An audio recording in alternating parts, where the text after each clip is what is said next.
450 pesos y llegar hasta los 33.000 pesos a consecuencia de la elevada inflación de abril, que anotó un alza de 1,4%. Una situación que sin duda impactará en el costo de la vida de todos los chilenos. Vamos a profundizar en este contexto. Para eso estamos con el investigador del Centro de Estudios en Economía y Negocios de la Universidad del Desarrollo, Carlos Smith. ¿Cómo estás, Carlos? Muy buenos días. Hola, Nicolás. Buenos días. Gracias por la invitación. A ver, ya esto de que la unidad de fomento va a subir y va a llegar a los 33.000 pesos, a nadie debería sorprender. Lo lamentable es que justamente el impacto que tiene una unidad de fomento que principalmente se indexa a los mayores gastos, digamos, de la familia en Chile, es una situación bien complicada. Sí, claro, siempre es complicado el aumento en los precios, pero los últimos meses, ¿no es cierto?, hemos vivido una inflación de la cual no estábamos acostumbrados. Tuvimos casi 2 generaciones, ¿no es cierto?, que hemos vivido con inflaciones bajas y por lo tanto el aumento de los precios, la verdad es que no era una cosa que nos preocupara mucho, que no lo sentíamos básicamente, porque un 3% al año, la verdad es que es bastante poco perceptible en promedio, ¿no? Pero ahora cuando tenemos inflaciones de este tipo, donde en un mes o en un mes y medio prácticamente tenemos la inflación que teníamos en un año completo hasta hace poco, empezamos a sentirla y efectivamente se empieza a sentir en los bolsillos en términos de el menor poder adquisitivo que tienen las familias. Una inflación que se ve al ir a comprar al supermercado, de cualquier centro de distribución, que se ve también en las deudas y especialmente en aquellas que, insisto, están en UF. O sea, uno va viendo que mes a mes lo que paga con respecto a esta UF es mayor. ¿Cómo de alguna manera se tiene que abordar o hay alguna forma de abordarlo? Porque uno diría, bueno, en realidad no hay mucha opción ahí. Claro, no, al final lo que hace la UEF, ¿no es cierto?, es una especie de mensajero que nos dice, bueno, tenemos inflaciones altas y por lo tanto tenemos que hacer algo para poder bajarla. Y eso pasa por menor gasto público, por menor consumo, mayor ahorro, lo cual no es fácil, ¿no es cierto? Cuando uno además está acostumbrado a ciertos niveles de consumo, apretarse el cinturón para cualquier familia es complejo. Pero, y tal como tú dices, nos golpea por muchas partes, porque los que tenemos crédito hipotecario vemos cómo sube en forma importante, pero no solo eso, las cuentas de luz, del agua, hoy día si bien algunas de ellas están congeladas, aún así por IPC se siguen reajustando, por lo tanto también suben algunas colegiaturas, universidades, arriendo, y lo que hace de alguna manera es resguardar ¿no es cierto?, a las personas y a las empresas ante estas inflaciones que a veces salen de lo que esperamos. Y eso es un resguardo también, cuando uno lo ve desde el otro punto de vista, para que, por ejemplo, para el que es el arrendador de una casa, de una oficina, etcétera, lo que está haciendo es resguardarse de esta inflación y por lo tanto empieza a recibir, la idea es recibir, ¿no es cierto?, ese arriendo en términos de poder adquisitivo, lo mismo en el tiempo. Por lo tanto, es bueno para unos y malo para otros. Los que tienen deuda somos los que también estamos sintiendo día a día esta mayor inflación. Ahora, y en una derivada está el tema del acceso a la vivienda. Ya es muy complicado con la situación de los créditos hipotecarios, en términos de la restricción que se ha dado producto de lo que fueron las presiones inflacionarias, la situación internacional, los retiros de ahorros previsionales, lo que es hoy ir a pedir un crédito, que de hecho te piden menos tiempo para pagar y es bastante más complicado acceder a eso. Ahora, si le sumamos el precio de la UF que tengo que pagar por un departamento, por una casa, esto ya se hace bastante más difícil, ¿no?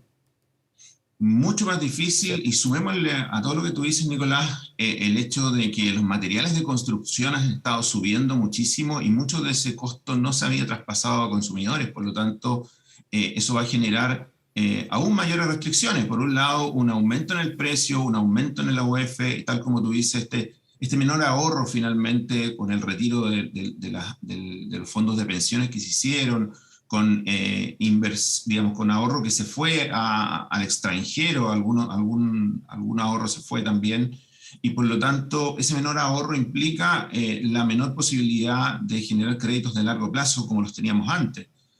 ¿Para qué decir a las tasas? El Banco Central, ¿no es cierto?, en este mandato que tiene de mantener la inflación estable y baja, ha tenido que subir la tasa, ya lo vimos, ¿no es cierto?, ya en un 8,25%, y lo más probable es que la tenga que seguir subiendo, porque estamos en un cerro de inflación donde todavía no hemos llegado a la cima de este cerro. Vamos seguramente a mediados de año vamos a llegar cercano al 12%, para después caer fuertemente.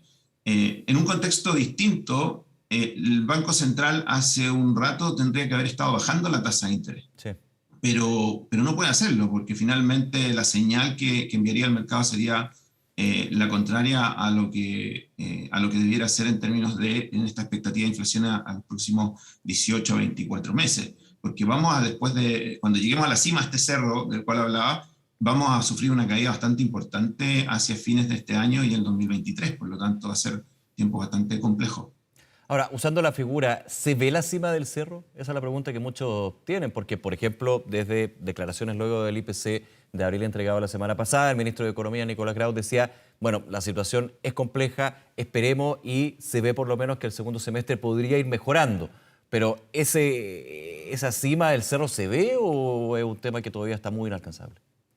Pues se sabe que vienen. ¿Dónde exactamente y dónde está esa cima? Es bastante complejo porque dependemos de varias cosas que no controlamos. Lo que está pasando todavía en Ucrania, ¿no es cierto?, con Rusia, le pone mucha incertidumbre a esto. Que se alargue el conflicto, que los bloqueos sean más grandes, podría mantener el precio de los alimentos, que son muy importantes para la canasta básica.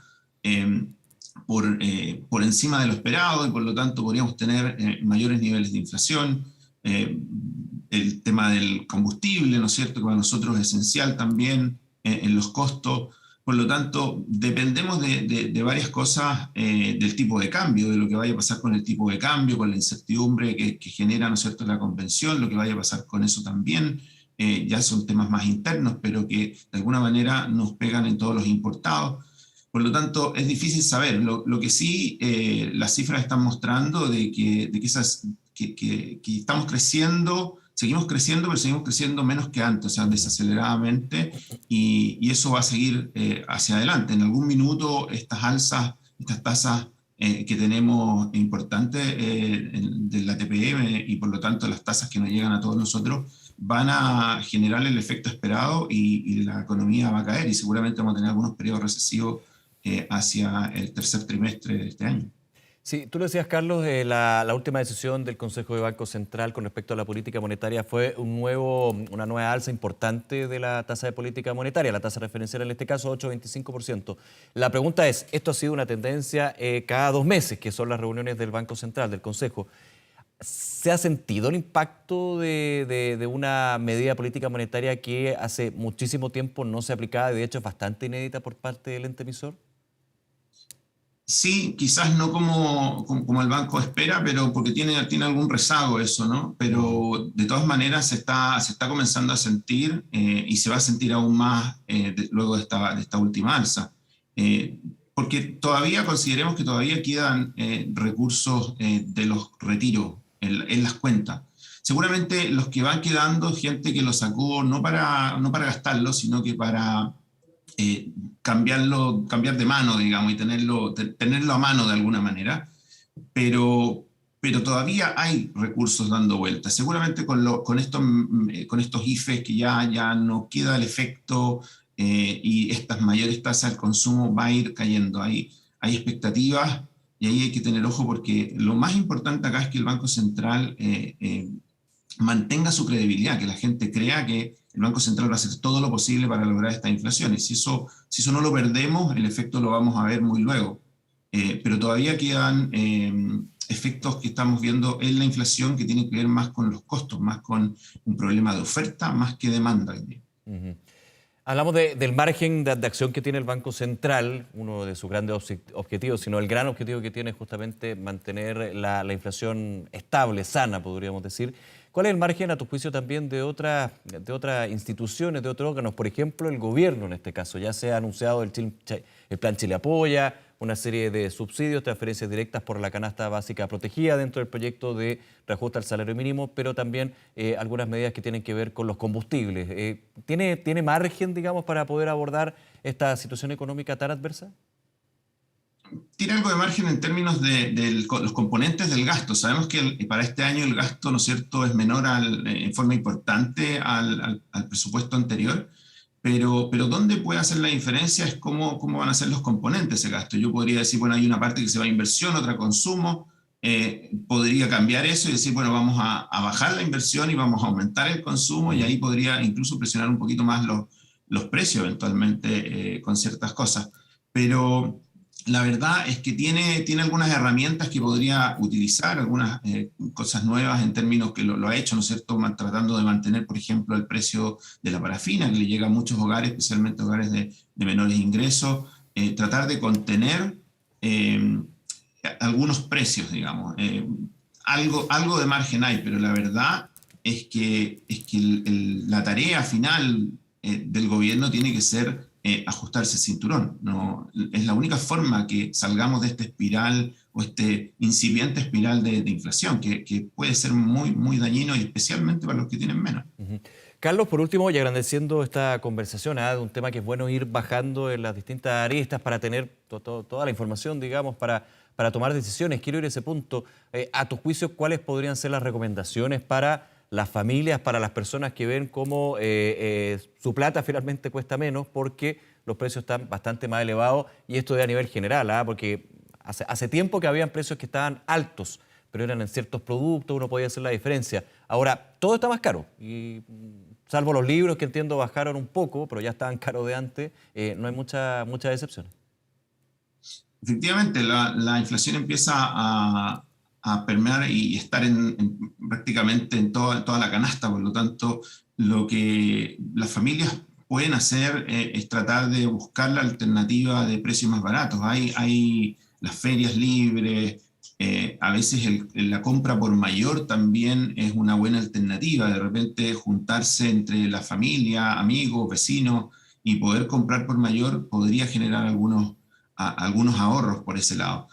La verdad es que es bastante complejo cuando ya todos los bienes empiezan a sufrir esto, porque no hay mucha escapatoria por ese lado, ¿no es cierto? Ahora, los que pueden ahorrar, hacerlo, empezar a analizar el presupuesto. Yo creo que también esa es una buena medida, empezar a ver en qué estamos gastando. De repente hay cierto gasto que se llama gasto hormiga, ¿no es cierto? Pequeñas cositas que vamos comprando que a lo mejor no son tan necesarias y que podrían generar que yo pueda ahorrar por ese lado, ¿no es cierto?, y gastar esos recursos en otros bienes que son mucho más necesarios.